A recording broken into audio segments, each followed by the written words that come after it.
So I think the moral of the story is that you can't find happiness with the head. Or let's say peace.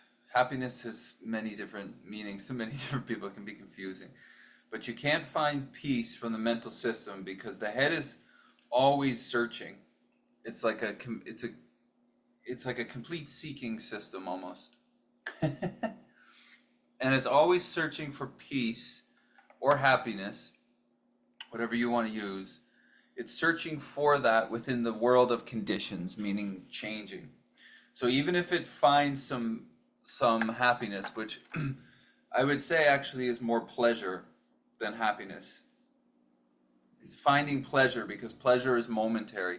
But the thing about the head finding pleasure is that it's going to change. It's going to become unpleasure or displeasure, or then it's going to move. Yeah. So there's really no peace there because the head is always searching, and there's nothing wrong with that search. It's actually the idea that we're going to stabilize the head in peace. The mental system is going to stabilize in peacefulness, let's say stillness or something like this. It's that idea that gives the head all of its, what we would say, bad qualities, or I'm bad, or I can't do this right, or this thing or another thing. Yeah, there's nothing wrong with the head, and it's searching, it's seeking for happiness and pleasure, and looking to control and things like this. That's what the head does. That's how we survive in the world, in the body. Yeah, nothing wrong with that, but I think it's important to see it for what it is.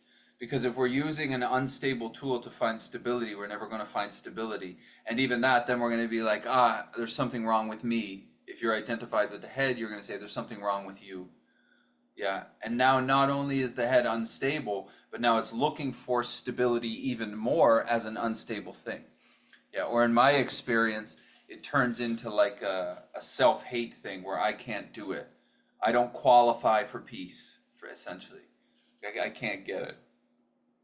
That's all bullshit because it's a way of trying to make a system do something that it's not built to do. Yeah, it's like trying to make a car go vertical into the sky or something. It's not what it's there for. Yeah, the body and the mind have their purpose. So to try to find peace as the head is going to be a losing game because it can't stabilize anywhere. It's an anxious system. It's moving around all the time, searching for something better or something more. Yeah. If you look at like the Course of Miracles, for instance, it talks about how we see the world as fear because of separation, because we're separate from it. So inherent, there's a fearfulness of it. Yeah. Now, in order to get happy or peaceful within that fear, I've always found that my head will try to control everything. It'll try to manipulate everything and put it perfectly into its place so that then I have known patterns, let's say. Yeah, and then it's in my control, it's happy. But the life never works that way because it's under causes and conditions, so it's all bouncing around. Yeah, so you seemingly never get the chessboard of life in the perfect setup, yeah, for the checkmate. It never seems to happen. It's like in AA, they talk about the play, and you're trying to make the play go off seamlessly, but the lights break, and the actor sneezes, and he doesn't hit his punchline, and this is life. Yeah, it's happening all the time, bouncing off of itself. It's not like a steady thing. So the thing is that the head is much like life in a certain way, where it's also moving. So if we're identified with that system, it seems like we're never here or we're never at peace. Yeah, because the head is resourcing the past to project ideas onto the future, and it's distorting the present moment. It can't catch the now. Yeah, so it makes the present moment into a story or an interpretation. It's like an interpretation center, your mental system. Yeah. So if it's always looking back at the past and projecting to the future and interpreting the present, it doesn't really stop doing that. Yeah. So where's the peace going to sit in that? There's no reason to whip the head, whip the mental system and say you're a piece of shit, or if you're identified with it, that's when the head goes, I'm a piece of shit, and then you think you're a piece of shit because you can't accomplish some sort of peacefulness, which you can't fucking get to anyways, because the head can't stabilize in that. Yeah. So we've got to see that if we're living as the mental system, we're not going to find peace. There's not going to be a place to lay down. You might find pleasure. You might meditate for tons of hours, and there will be a length of time which seems to be quite still, yeah? And then as soon as somebody says something that triggers something in your mental system, it's off to the races again. Yeah. And then you end up saying to yourself, well, I fucked it up, or I need to do more shit, I need to meditate more, I need more money, I need to get more things. Yeah. This is the thing about things in life. It really does make sense to the mental that we're going to get happiness and peace by attaining things. I feel like that makes sense in a way, because the mental system sees things. It sees separate. It's in a dualistic thing. So subject object. That subject thinks if it gets enough objects, money, whatever, cars, family, partners, sex, drugs, alcohol, if it obtains enough objects, it's going to stabilize in peace. And if you've ever been to a recovery meeting, or been to enough recovery meetings, you'll see people there who have a lot of things, and you'll see people there who have no things, and they seemingly have the same issue, which is that they can't fulfill what they're trying to fulfill with things or with no things. You see? This is why AA is great, or even addiction or alcoholism in a way is wonderful, because it's like a wonderful equalizer. Yeah. So if we're searching for peace or happiness as self, as the head, as the individual, we won't find it. Yeah. This is why it's important in recovery to see right away where the problem resides in the mental. In self-centeredness, self-pity. Yeah. Mainly that one self-centeredness. Because that head, that self is trying to obtain objects in order to satisfy itself, but it can't be satisfied because it's always moving, and the objects that it's obtaining are not stable objects. Money is fluctuating, family is fluctuating, people are dying, yeah?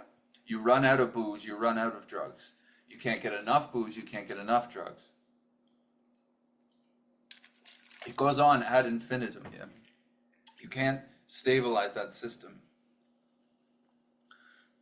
So the answer then really is to see, if you see that you're not that movement, there's a peacefulness before it. Yeah? It's like the wind, or let's say birds, when they fly through the sky, they move through space. Yeah? So we're identified as being a bird, when really what we are is space. Yeah? The birdness comes from space. Birds need space in order to fly through. Space does not need birds for itself to exist. And nothing touches that consciousness, awareness. It can't be altered because it's not of thingness. You see? It's almost like the unlimited arena in which thingness exists. When you step back and you see what you're not, which is key, yeah, because the only way to really sit into what you are is by seeing what you're not, is to negate what you're not. Because what you're not, self cannot look back and see awareness. It can't do it. Yeah. Now this is one of the things that it's really going to make an effort to do. Is the head, the mental is making a really pronounced effort in order to see awareness or become awareness, and it cannot. It's a dualistic system. Yeah. And it's not going to become non-dual. It's not in its coding. But this is often what we see, is this, the idea of this is self can't get out of self. Yeah, the mental system cannot get out of the mental system. It can't look behind itself at what's before it. Yeah, but you're always there, as peace, as presence.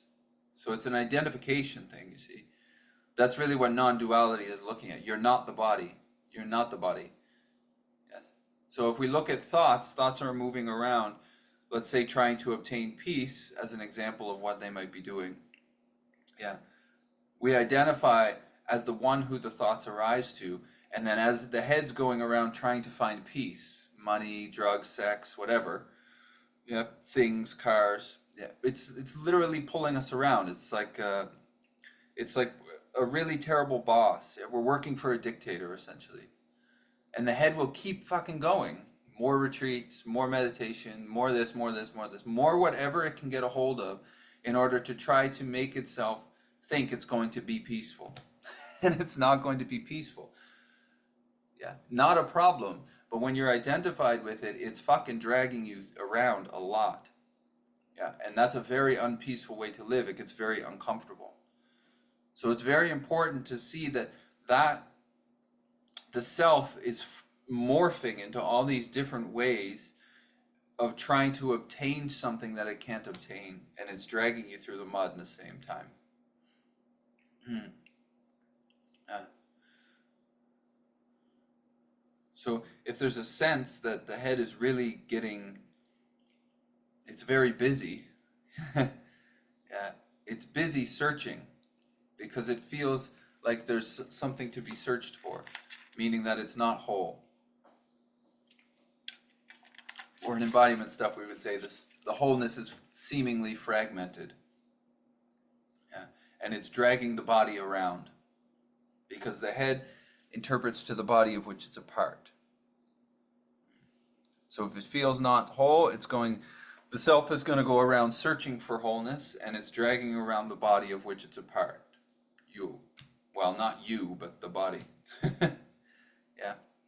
So if you're identified as that body, you're getting dragged through, and it's making things very uncomfortable. So then when you want relief or repose from that, you try to find it as the self again, and then you're back in the same cycle. That's why negation is super important, because I tried to find peace all these different ways, including recovery. Yeah, it's like becoming addicted to recovery essentially, or becoming addicted to being spiritual or a meditation person or whatever the hell, whatever my brain and self is going to grab onto. Yeah, it's only like non-duality is the only thing that pointed out, like, well, AA will point it out too. The 12 steps will look at self, but non-duality really gives it that view that you're not self, that you're not the system which is constantly searching for peace, even though it can't become peaceful. Yeah, it's an unpeaceful system. You are peace before the mental system, before the body. Yeah, you're there when the I thought pops up. That's the fucking key. You see? Because I can look at self and its manifestations all the time through the 12 steps, but if I think I'm self, I'm still bound. I'm still bound to the manifestations. Yeah? You're not self.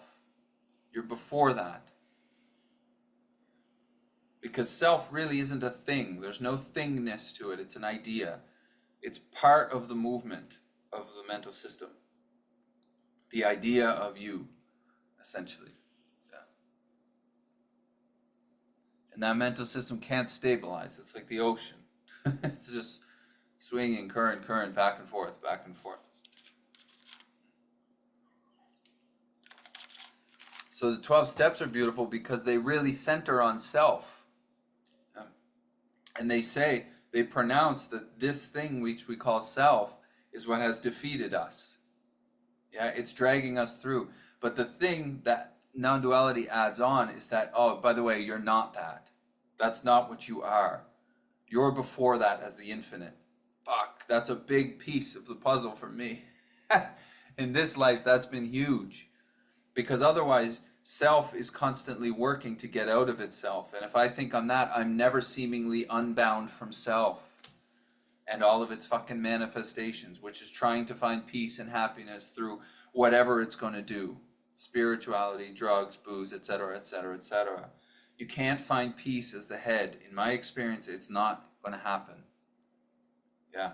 When you see you're not it, you release your grip on it.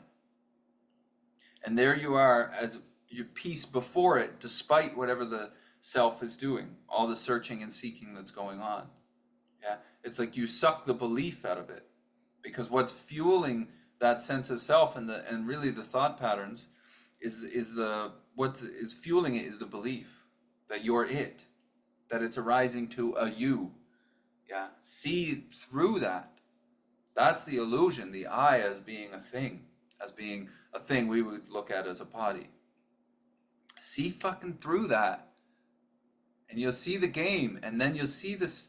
It's like the seeking almost continues. The mental system and the self is still searching for happiness, despite the fact that you've seen right through the fucking play of it. And then the belief gets withdrawn from it. Oh man. And that's when the bondage of self really, I've felt, is like, that's when it comes off. Because there's no self to be bonded to. It's a belief in an idea. And that idea is searching for something it can't be, which is stillness. Ideas are not still, they're moving, thoughts, energy. Yeah. And if we're trying to find it as that, we're fucked. It doesn't work. Can't land anywhere. Yeah. It's almost like when Ganga Meera talks. It's like she says, don't land anywhere. Because anything you land on, oh, I'm that thought, it's going to move. So don't land anywhere. And then there you are as peace, the space awareness that everything's moving through. It's all arising to something for sure. I think that's it. Is to just know that you can't find peace and happiness as a self. It's not going to land. Things definitely get better. I remember first going to AA for the first while was like, things were improving. I mean, not rapidly for the first year and a half, but after that it was like rolling, It was rolling. But then I went to travel a little bit, and all that fucking movements of self came back, man. And I was still bound. And it was running me around a lot. Yeah. But when you look through it, because you see that the head is never here, you see that it's always thinking about other stuff, usually the past or something, yeah, resentments, anger, judgment. It's moving on. It's never actually like open to what's happening. It's telling a story about what's happening.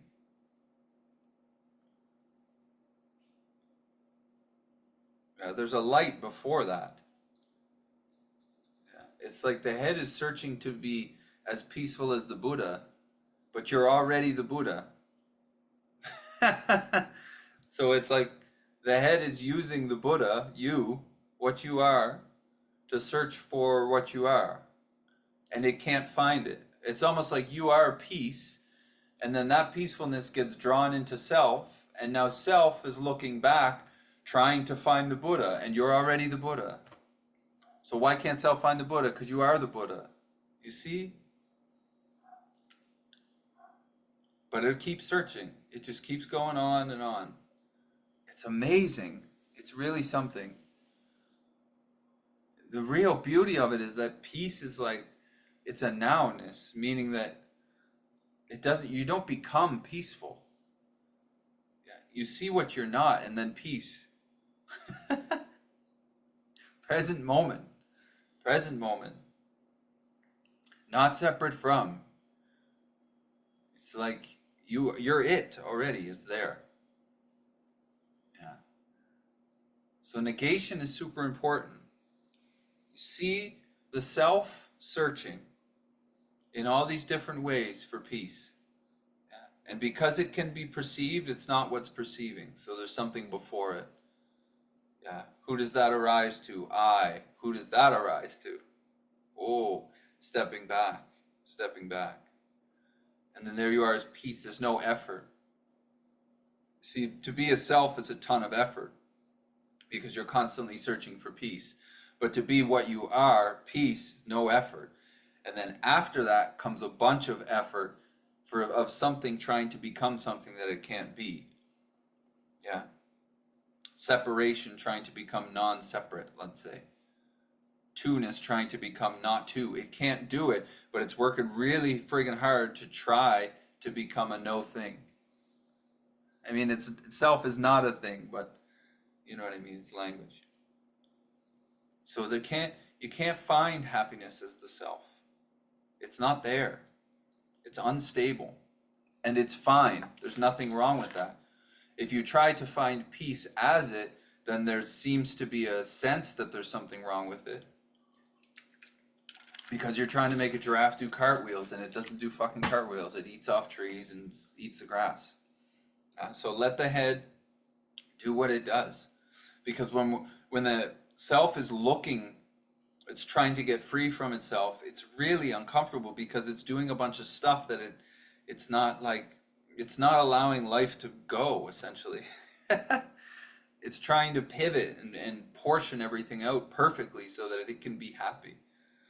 And then when that doesn't stabilize, which it's never going to stabilize because we're in a world of causes and conditions. Yes, it can't stabilize. When that doesn't stabilize, then the blame comes back and it says, oh, you fucked up, or you're not doing it right, you need to work harder, this and this. On and on and on and on. There's no peace as the self. It's very important. There's no non-separation as a separate entity. Yeah. Because the self is seeing separation. In a very absolute sense, it all comes out of, let's say, non-separation, or it's all part of Brahma. Yeah. But if we look at it that way, if we look at it from the standpoint of I am everything, that I is really hard to disentangle from. You can't see the illusion because it lives there. I am everything.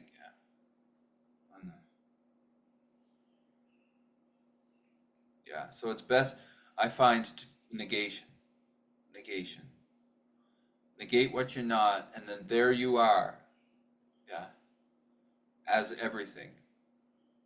And nothing. What's Nisargadatta say? As emptiness tells me I'm nothing, and something tells me I'm love. Oneness or something tells me I'm love. Yeah. And I'm somewhere in between those two. Nothing and love. That's where the peace is. When, right now, it lands right here. Yeah. It's always sitting. What you are is always, here, the screen on which it plays. None of this shit could play without the screen. The screen doesn't need any of this to exist, or to non-exist, or to be something in between those two, whatever that means. I'd like to feel that's very, because the head's going to keep searching. Let the search continue in a way. Let it, and it just keeps pointing you back to not that, not that,